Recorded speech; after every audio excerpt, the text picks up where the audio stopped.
MFA Applications episode. If you haven't listened to our previous ones with Katie Vishniak and Gregory Spatz, I suggest doing that as well. Before we get to the episode, as many of you know, I recently graduated from my MFA program, so I am officially a quote-unquote writer in the real world, which mostly means barely scraping by while carving out as much time as possible to write alongside my day job. And for me, it also means finding time to do this podcast, which I love bringing to you. I have no plans to stop anytime soon, but after over 2 years of podcasting without making a cent, the time has come to ask for your support, if it is within your means. Starting today, if you go to mfawriters.com and scroll down a bit, you'll see a button that says support. If you click that, it will take you to buymeacoffee.com/mfawriters, where you can buy me a coffee, which is really just code for donate $5 to the pod. You can donate as many coffees as you'd like, or you can sign up to donate monthly. I didn't start this podcast to make money, and I know that some listeners do not have the means to donate, and that is fine. We are happy you are here and hope you'll continue to listen regardless. But if you do have the means, we'd really appreciate your support.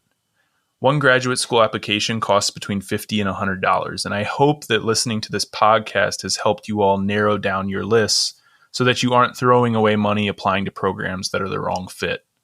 So if that's the case and you have a few extra bucks, please consider supporting us. If everyone listening to just this episode donated $10 each, I could stop calling this podcast a hobby and start calling it my job. You can find MFA Writers on Instagram and Twitter, as well as mfawriters.com. We love to hear from listeners, so feel free to shoot us a direct message on one of those platforms or an email at mfawriterspodcast@gmail.com. And if you have a minute to rate or review the show, the best place to do that is on Apple Podcasts. Doing so will help boost our podcast as we try to boost these amazing writers. Also, if you or someone you know would like to be a guest on the show, you can apply at mfawriters.com. Finally, as always, thank you for listening, and we hope you enjoyed the episode.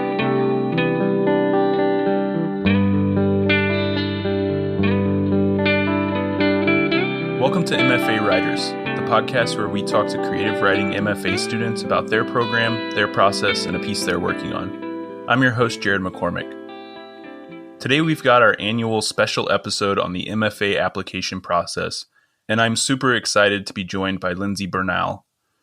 Lindsay was born and raised in Rochester, New York, and holds a BA in English and Spanish from the University of Virginia, and an MFA in poetry from the University of Maryland, where she coordinates and teaches in the creative writing program and co-directs the Writers Here and Now reading series.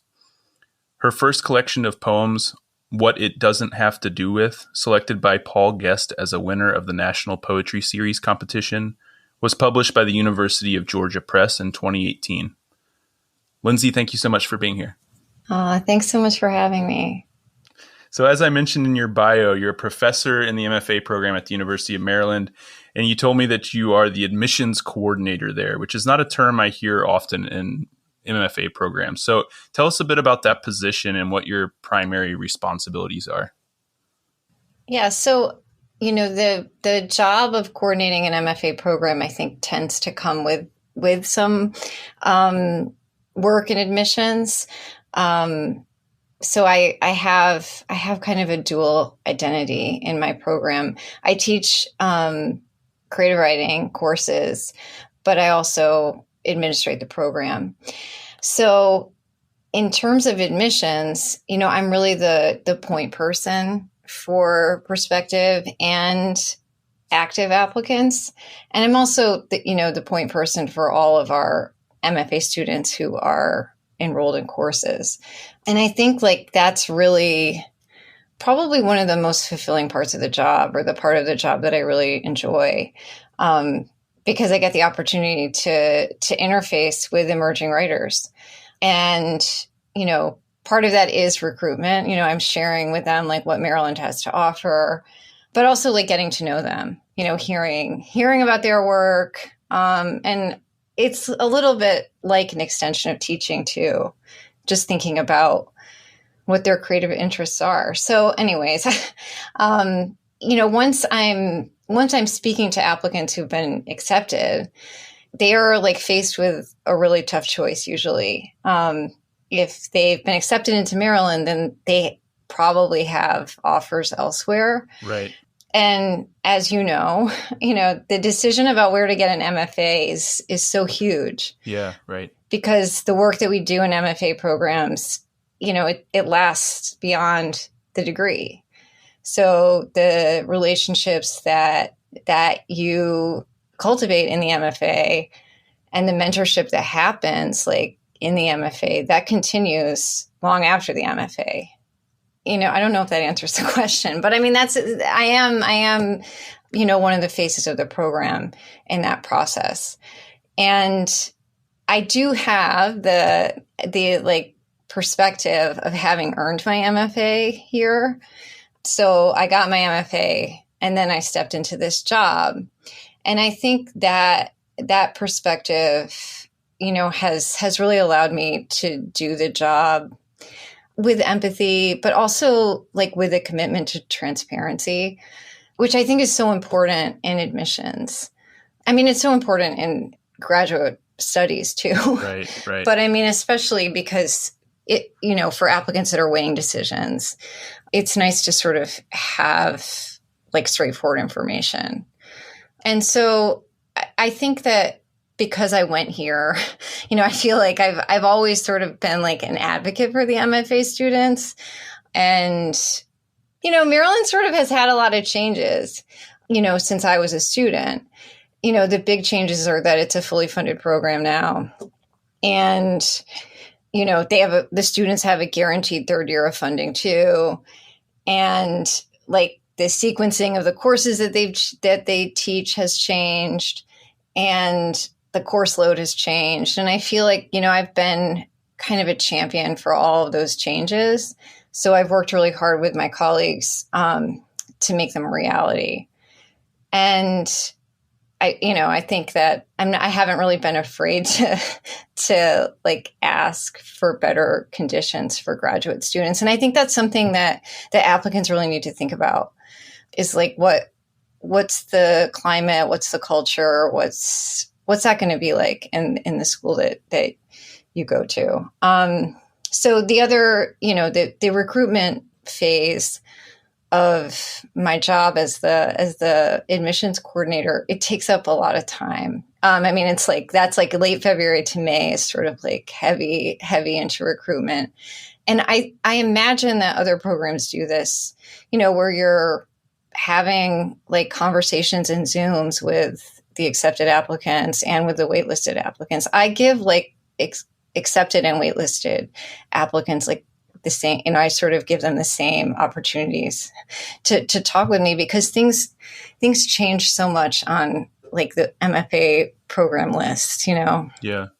And I imagine those conversations that you're having with people who've been accepted too, it's almost like a two-way interview, right? Because you're like trying to feel them out and see if they would be a right fit for the program. But you also like want to be transparent and like make sure that they're going to be happy in the program because community, I think, and culture in a program is so important. Exactly. And it's also it's such a stressful time. I mean, it's so exciting to have possibilities like to be waitlisted or to get accepted, but it's also anxiety inducing too, because students don't want to, or prospective applicants don't want to choose the wrong program. Yeah. So I feel like that those meetings and conversations and campus visits, I even meet with them at AWP if it's like more convenient for them, if I am going. So it's just like having opportunities to sort of hear more about the programs that you've paid a lot of money to apply to. So, many MFA applicants hope after getting the MFA that they may one day be able to teach in a creative writing program. But we all know the market for teachers is a tough one. So how did you end up teaching at the program you graduated from? Well, I don't. So just to clarify, I'm not tenure track or tenured in my job. Teaching comes with the position. And I think that's the case in other programs too, with the coordinator or with the assistant director positions or the associate director positions. I say that my position is unique, but there's a lot of programs where the person in this job attended the program. Mm-hmm. So I guess it's not that unique, but I've been teaching at Maryland almost every semester since I was a graduate student in fall of '04, in some capacity. And that's one thing about Maryland's program sort of being this large state school, is that there are a lot of undergraduate creative writing courses. The MFAs teach the intro workshops. So the beginning poetry workshop, the beginning fiction workshop, and the multi-genre workshop. Those are all courses for them. And, I've taught workshop at almost all the levels, including the MFA workshop. And I think, I would say that at Maryland, the students get a ton of teaching experience. They don't teach the first year, but then they start teaching creative writing in the second year. And then if they want to continue for a third year, it's optional, but guaranteed if they want it.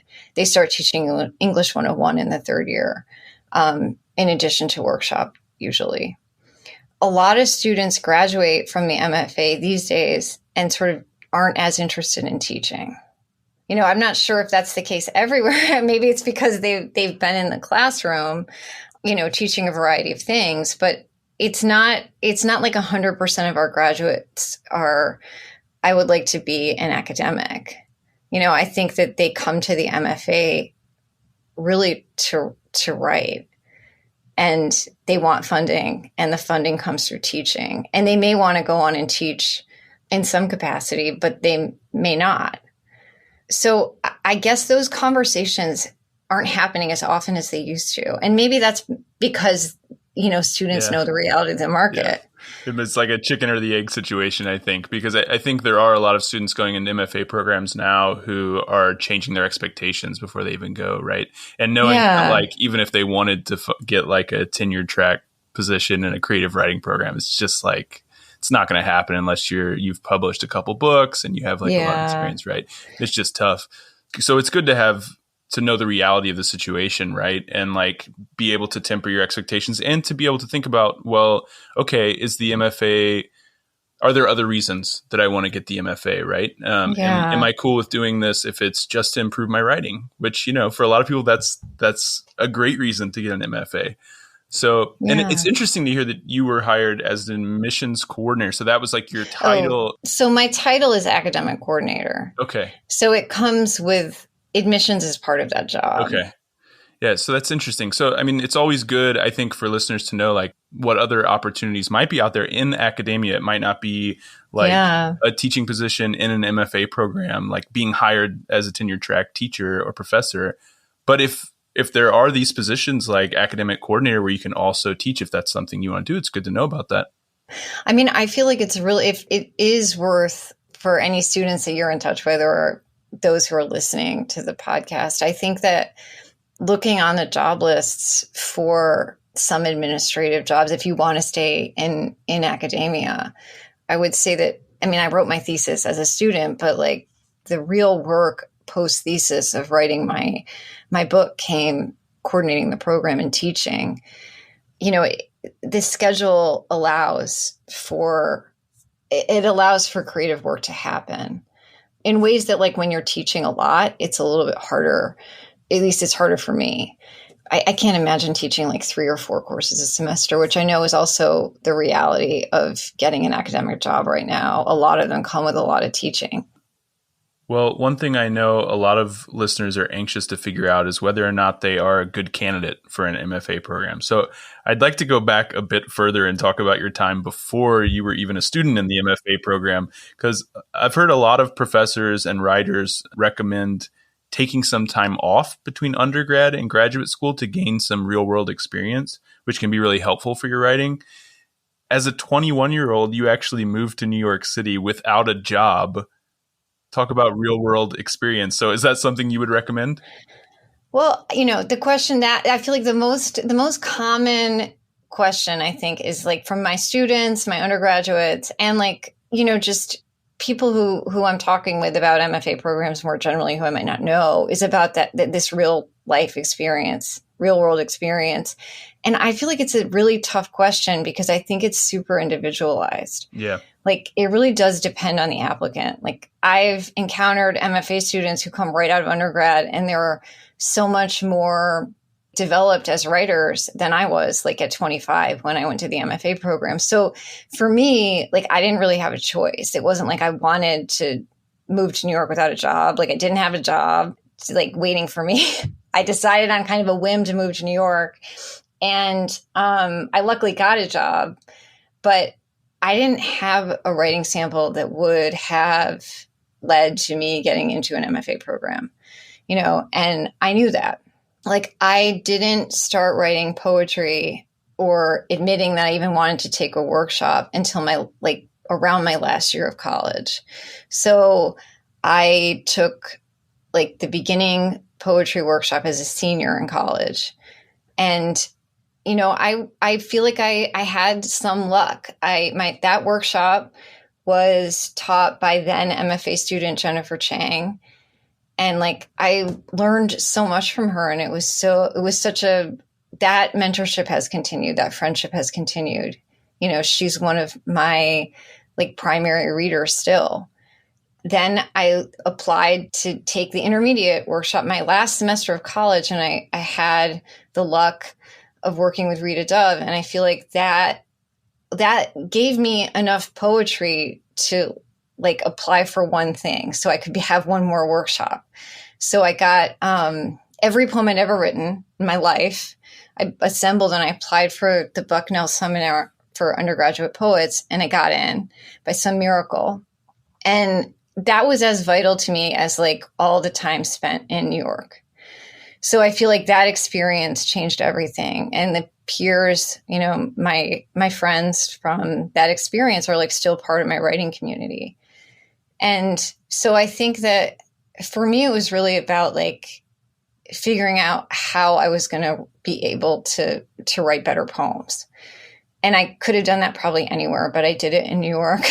And, you know, I was teaching in New York, having had no experience really as a teacher. I was teaching in public middle school in Brooklyn. I did that for only a year. And then I found like really cheap housing near where I had been teaching in Bay Ridge, which was like the last stop from like Manhattan and Brooklyn. And, you know, hence the fact it was affordable. And I cobbled together like part-time work that allowed me to have the mornings dedicated to writing. And I took workshops. You know, I did save money from teaching to take workshops at the 92nd Street Y. And from one of those workshops, like an offshoot of that workshop occurred where there was just a bunch of us who would meet every Tuesday and talk about poems. And we met for like 2 years straight every Tuesday with very little absence from that. I mean, it was like everybody showed up because I think we were all like trying to figure out how to write and we didn't have enough money to do much else. So it was like that, you know, that was the most committed I was to a writing group. Like when I was age 22, 23, you know, we met all the time. And those writers I'm still, you know, I'm still in touch with. And so I think, you know, for me, I didn't have the material to apply. So that's why I did it. And I guess I gained real world experience, but it made me hungrier to be in an MFA program. You know, I was like, I needed to escape New York. I needed to get out of that life. I feel like I was trying to figure out like how to develop a writing practice while not like dying of alcohol poisoning. I mean, like it was just like, I wasn't living my best life, but I was trying to read and write in the morning, but I knew that life was not sustainable. And I really wanted to get into an MFA program. And it took me 2 times of applying to get in.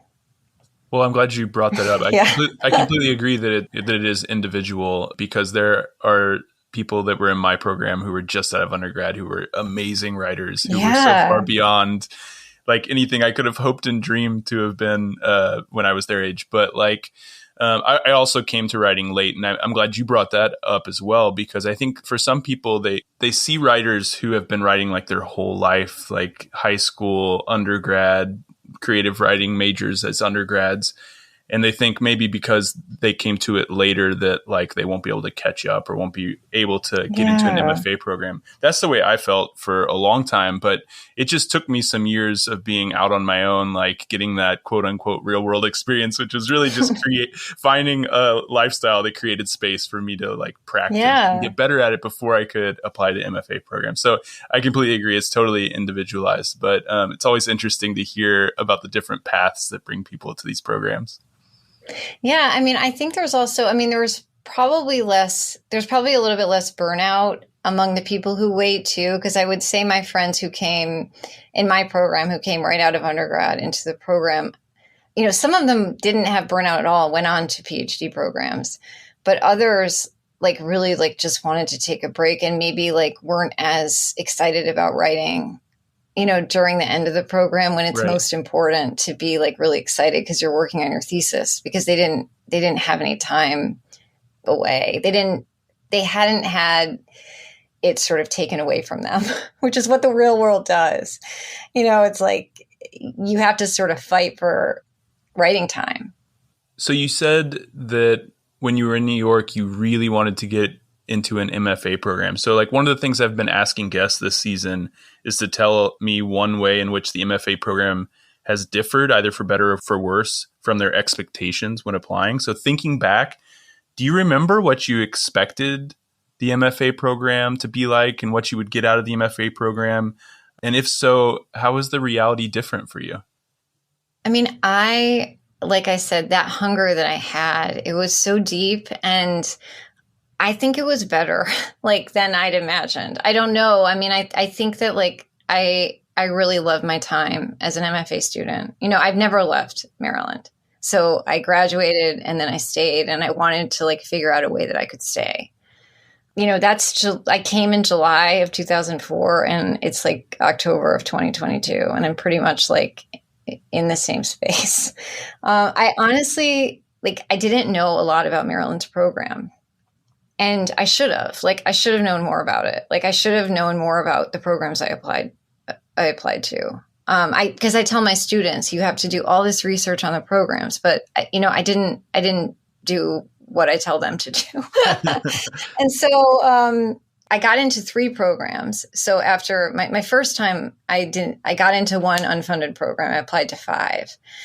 Second time, I applied to 11 and I got into 3. So I got rejected by 8 programs. And I really had 2 choices. I got the third program I got into wasn't funded. I couldn't afford a program that wasn't funded.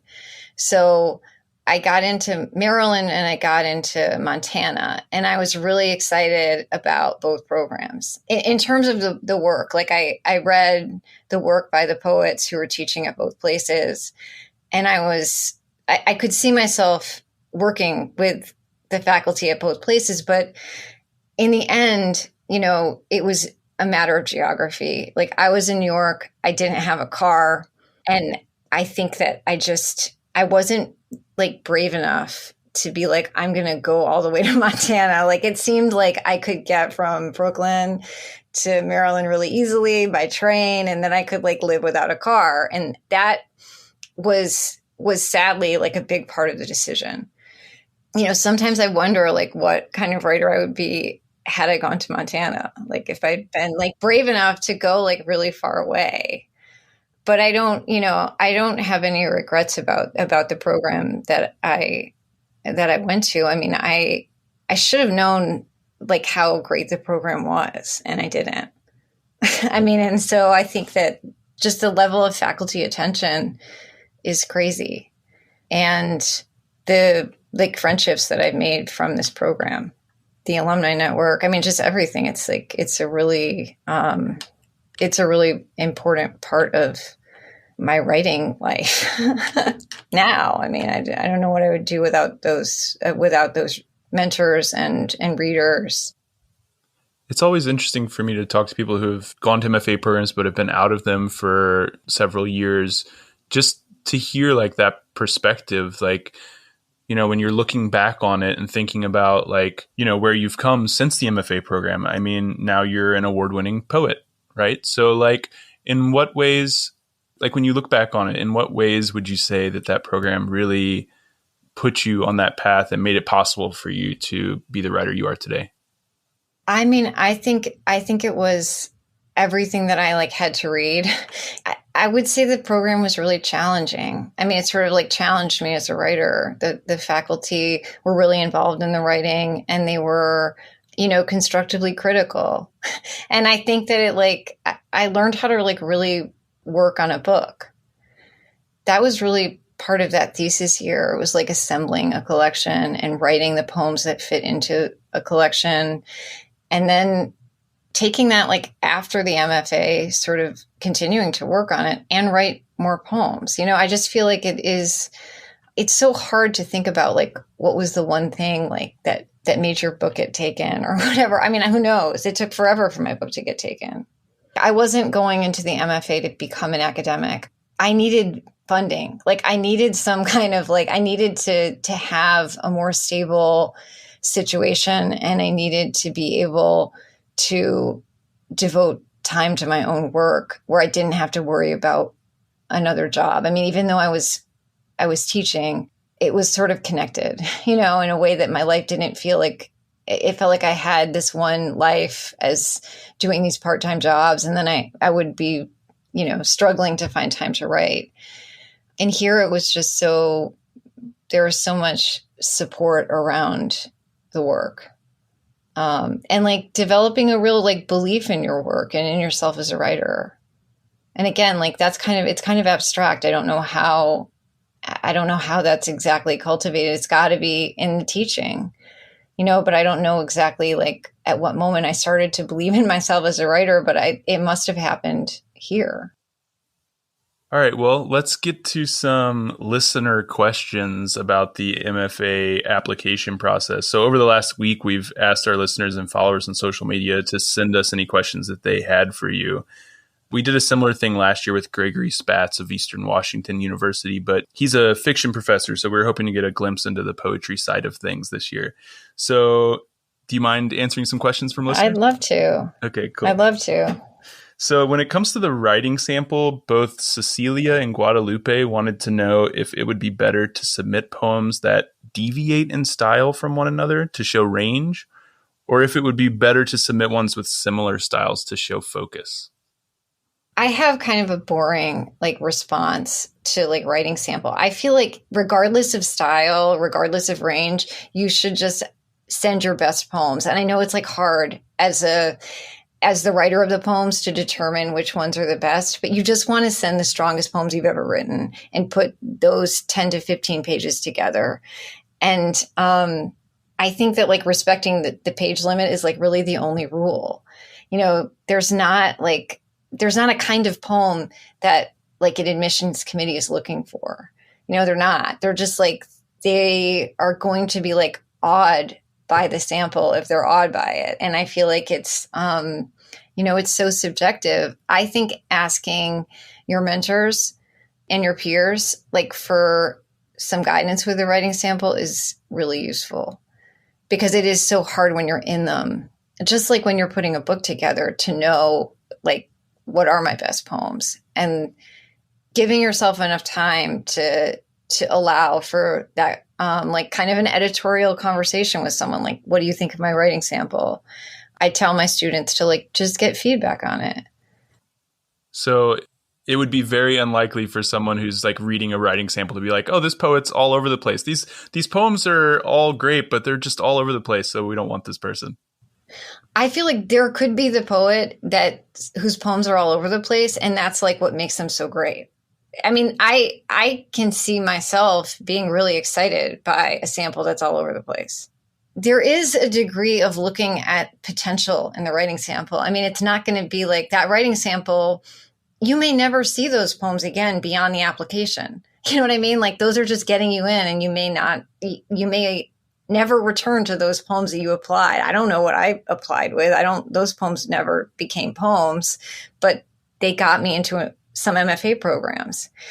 And, I think I don't know. I think that the range question is always a tough one. I think you just want to send the strongest poems you have.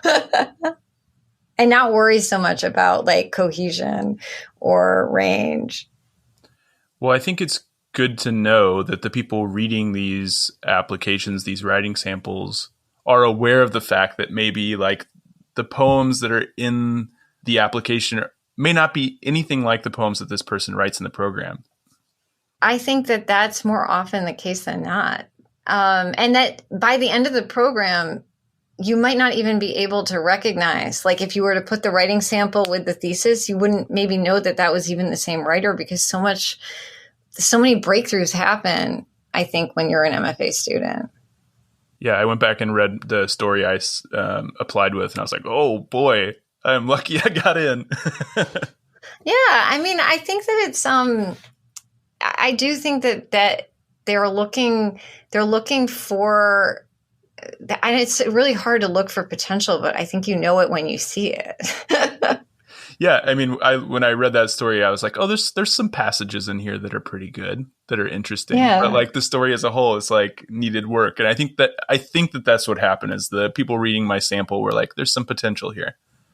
Definitely. It's not the same. Applying to an MFA program is not the same as sending that story out for publication. And I think that's something else to consider too. I mean, it's like the writing sample, though it is your strongest work, depending on like where you are as a writer, it's probably going to be imperfect, and it might be messy, especially if you're like a wild, messy writer. So this next question might kind of play off the last one a little bit, but we had a question from Marisha about the style of writing to include in the sample. And Marisha wants to know what you think of submitting collage style or segmented style writing as part of a writing sample. I mean, I would go for segmented or collage. I mean, especially if you have both. Like, I think if the collage poem is one of your best poems, then put it in the sample. I mean, I think that it's not, I think the best MFA's programs are not looking for they're not looking for a certain type of poem, a certain style. You just send the best poem. And I think this applies, just so we're clear to listeners, this applies to fiction or nonfiction essays as well, I think. Yeah. Yeah, I think you should be like a little bit wary of programs that are looking for a particular kind of poem or story. I mean, just because I don't know, I think I would want to go to a program that didn't have like those kinds of designs on me. Like I would want, I feel like you want to have the ability in the MFA program and throughout your life to sort of try out different things. I mean, that's part of the fun of being a writer. I think that's an interesting point, because when I remember when I was applying to programs, I remember feeling like I had to show in my application that like I had a really clear idea of the kind of writer I was or wanted to be. But in reality, I just wanted to get into a program and experiment and figure out the kind of writer that I was going to be. So it's interesting to hear that like actually most or a lot of programs, at least in your opinion, would welcome that kind of blank slate coming in. Yeah, I mean, I think that's, I would also say that the faculty with whom I work, they're also like discovering who they are as a writer all the time. I mean, I think that's what you're doing when you're writing a story or a novel or a poem. I mean, I think that like every time you have that page in front of you, it becomes a space that you can kind of redefine yourself in it, or you can sort of reinvent yourself. Okay, so to me, both of these questions that we just had seem to be about taking risks. So I think applicants are hesitant to do anything too outside of the box with their writing samples because they're afraid to shoot themselves in the foot. But it sounds like you would encourage people to take risks in their writing sample. I just think maybe it's just my opinion, but I think that if you're not taking a risk, then why are you writing the poem? What's the point of writing a safe poem? I mean, I feel like every time you write a poem, you should be taking some kind of risk. So that question was very easy, because it's like, yeah, do the risky poem. I mean, I feel like I'm always hesitant of like, if I write a poem and I think it's a safe poem, like that's probably not the best poem, because my experience with writing poems are the ones that give you pause, or usually that are like, I'm a little bit unsteady, or I don't know what I think about this poem. Those poems tend to be the better poems. Why do you think that is? Do you think it just has something about the energy that you're bringing to it? I don't know. I think it's also it's not just in the writing of the poem, that's also in what I read. Mm-hmm.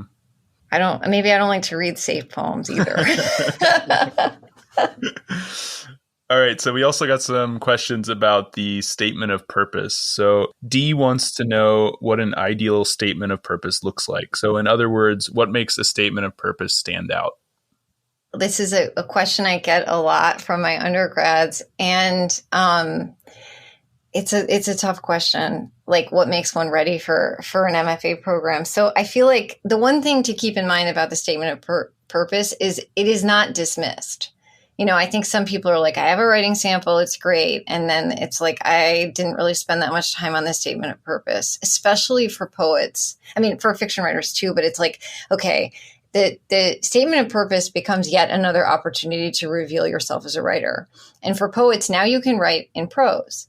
You have this really other opportunity. And I don't think there's not a template. I mean, I can't think of like, this is like the perfect statement of purpose. It's like, it when you see it. And I've seen so many standout statements of purpose, and I don't think that they have a lot in common. I think they're all very different. I think that if you can think of the statement of purpose as an exercise in like your like why I write story, I mean, that's what why are you a writer? You can read Joan Didion's Why I Write. You can read Joan Didion's On Keeping a Notebook. I feel like those are almost like statements of purpose. You can read Rebecca Solnit's A Field Guide to Getting Lost. You can read Maud Casey's, any chapter from Maud Casey's The Art of Mystery. Ross Gay's The Book of Delights. I feel like those are kind of like statements of purpose. And I think that that's kind of what the best ones are really thinking about. I think you're thinking about yourself as a writer. Are there things people should include more, but often don't? It's so different. I feel like there's more of like a template for if you're applying to like a PhD program, there's particular elements like that you need to include in the statement of purpose that have to do with your research. And yes, you can include your research in a statement of purpose for the MFA program, but there's not really like a list of criteria. It's more, it's somewhat like an artist statement that you would write, if you were applying for a grant or a residency. And it takes time. So I would just say like, that's something I always tell applicants is like, make sure that you give yourself, months to put these materials together, because you want to have it and then you want to have time for someone to review it. And then you want to have time to make revisions and then maybe have another round of feedback on it, like you would a story or a poem. Okay, so listener Bal Yuan wanted to know, what would you say is the most common mistake applicants make in a statement of purpose? I think this is another strange part of the statement of purpose. I feel like it's like a compliment to the writing sample. So if you make a mistake in the statement of purpose, but the writing sample is so intriguing to the committee, they're not going to be like, oh, there was a mistake in the statement of purpose, so this candidate is now rejected. I don't think you should worry about that. I mean, obviously you should try not to make grammatical mistakes, but I don't think you should think of it like that. I think you should think of it as a compliment to the sample. I think about other graduate programs where the writing sample is, this sort of laborious thing for a student who's applying to like a computer science degree, maybe like to put together the sample, or something that where maybe in their field they don't do a lot of writing. This is, as creative writers, this is the medium, so it's like, just, I would say, I know that maybe the tone is like playful, but I feel like if you can sort of discover something while you're writing the sample, I think that's a sign of a good one. The sample and the statement. I mean, I feel like they're so connected. Okay, so we had a couple questions about more general questions about the application. So Carissa had a question not just related to the statement of purpose, but about the sample and about everything else that goes into your application. She wants to know, what are the markers of someone who is ready for an MFA? So what do you look for in an application that shows an applicant is ready? There aren't I don't think there are markers in the application. I think there are markers within the self. So I would say that if you feel like you have to attend an MFA program and there's nothing else in the world that you would want to do, then you should apply to an MFA program. That it's like, if you have no other choice and you feel that so deeply, then you should apply for an MFA program. Because what is it that you're doing in the MFA program? You're taking 2 to 4 years, depending on the program, to write. And you're dedicating that time to be a writer. And so, as we all know, many writers don't go to MFA programs. So you don't have to, you don't have to go to an MFA program to write. But if you feel like you need to go to an MFA program to sort of learn how to construct a life as a writer, then you should do it. And I think that there isn't a benchmark, for have I reached the moment where I can apply to an MFA program? So what I'm hearing is, don't worry so much about showing in your application that you're ready for an MFA program. Just think about whether you actually want this, if this is actually what you want and what you need in this moment. And if you really want it, then that'll come through in the application. Definitely. And it will come through in those two key pieces, in the writing, it will be there. So Stephanie had a question that's maybe less about the application process and more about deciding where to go after you've gotten some acceptances. But I think it's a good question, and I was curious to hear what you think since you talk to a lot of students. So Stephanie asked, particular for BIPOC writers, what questions do you recommend people ask to find out if a program has true allies? It's a great question. And I think it's a question that comes into the conversation now more than it did a decade ago. But I think it's a matter of doing the research on the program, via looking at websites, but also asking faculty, asking the academic coordinators or the assistant directors or the admin, asking, current students and alumni. One of the many great things about this moment is that it's easy to connect with a network, of alumni or current students via social media and programs like these. So I feel like you have to ask the questions. Ask the questions like, what is the program doing to support anti-racism, to support access, to support equity, to support inclusion, to support social justice? And you just ask the people that, that are attending the program, ask the people that run the program, ask the people that teach in the program. And I think that you should know if these principles are also driving the curriculum in the program. Ask that question. If these principles are driving the hiring practices in the creative writing program, in the English department, ask if the program is committed to an anti-racist workshop model or anti-racist workshop models, and see what's happening behind the program. That might be harder in terms of getting information from, outside of an English department or outside of a creative writing program, but you can probably do that work on the web, looking at the larger university and what its initiatives are. So, I'd see departmental and university wide, and in the off-campus community too, what public facing programming is happening. is like engagement and outreach in the community beyond the university a priority to the institution. And I just think that ask the questions, because students ask me the questions. That's something, or prospective students, and there will be answers if they care about these principles. And there will be a lot of work happening. All right. The last question before I let you go is one I had. As we all know, MFA programs are really competitive, and every year more people will be rejected than can be accepted. It's just the nature of the business. And so I wanted to ask you about handling rejection. You mentioned this a little bit earlier, but your first collection of poems, What It Doesn't Have to Do With, you finished writing in 2012.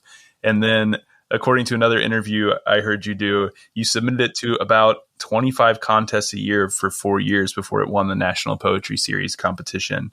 It was published by the University of Georgia Press in 2018, 6 years after you finished writing it. So what did you learn from that experience, and what advice do you have for anyone out there who may be facing rejection, either from an MFA program or from publications? This is the sad reality, is that rejection is part of it. It's part of being an artist. And like not getting into an MFA program might be the first rejection. I know a lot of faculty here at Maryland who are writers with tons of awards didn't get into MFA programs the first time they applied. As I've already mentioned, I did not get into an MFA program that I could attend, except one unfunded program, my first time around. And then I got rejected by 8 programs, but got into 3. And I think that it's a cliche, but like developing the thick skin matters. And my advice is you have to cultivate 2 selves. So there's like the number one self. The number one self is yourself writing.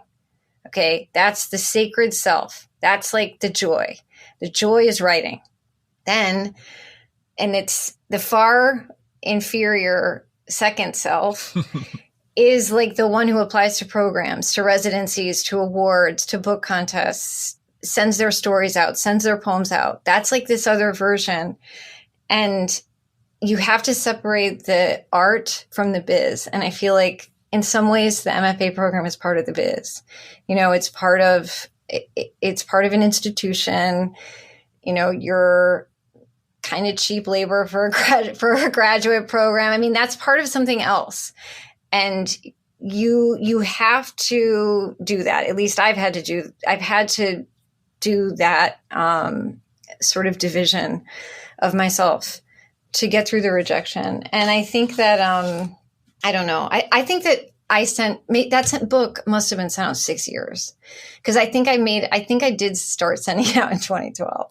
I think there were a couple of contests, and I don't know if I can, if it's 25, it's like hundreds and hundreds of rejection letters. And it's really painful to put that much time into something, to spend 5 years writing something plus your MFA and have it be rejected that many times. But there's detachment. You have to study detachment from it. And it's so hard and it's so painful. And I think that I was about ready to give up on that book. I was going to put it away and I was going to start the next book. And then it won the National Poetry Series. After having been rejected from the National Poetry Series like 4 to 5 times. So you have to write through the acceptances and you have to write through the rejections. And I'm not saying that like winning things and getting published doesn't bring joy, but it doesn't bring as much joy as like finishing a poem. And I think that you got to keep writing. And that's like the important part, and keep that flame burning, because the writing, not the publication, not the prize, the writing is what keeps me going. And that's what brings me joy. Lindsay, this has been fantastic. Thank you so much for stopping by and chatting with me. I loved it. Well, thanks so much. Thank you.